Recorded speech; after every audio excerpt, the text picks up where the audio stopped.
mentioned about using the LLMs to while learning Rust, and that maybe you produce some code with the LLM. Do you feel like the code you generated was robust and actually working, like good code that you would use in a production environment?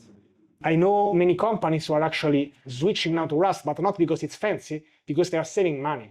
So that's an obvious thing.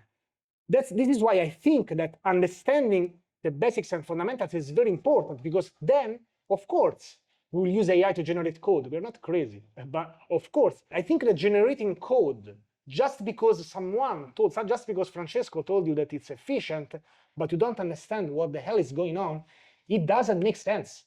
You say, okay, you know what? I write this code in assembly because I heard that it's efficient. Yes, but the problem is that you still have to maintain that code. And if you spend more time to maintain that code, what are you doing? My fear is that sometimes, given some hallucination or whatever, they might produce some really bad code. They will. But LLMs will hallucinate. Of course they will. That's why we still matter. That's why we're still important for a while. That's a good thing.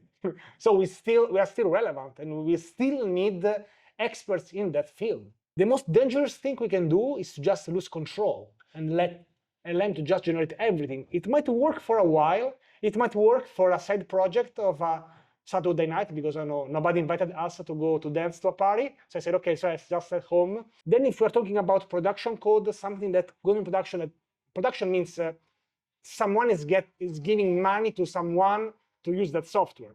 So we're talking to that.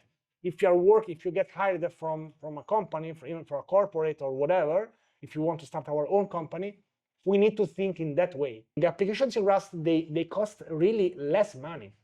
Do you know DigitalOcean? Have you ever heard of DigitalOcean? Okay, so a droplet on DigitalOcean has 1 GB of RAM for $5 a month. I can run 200 services in Rust in idle. Let's say 100. That's a lot. I have already 10, and it's still in the single DigitalOcean droplet, which is $5 a month. And this is real. It's not like theory that Rust is cool. It's a real improvement. I can even use the AI and LLMs to generate the same code, the same backend service. So my answer is yes, it is, but we still have to understand what the hell is going on.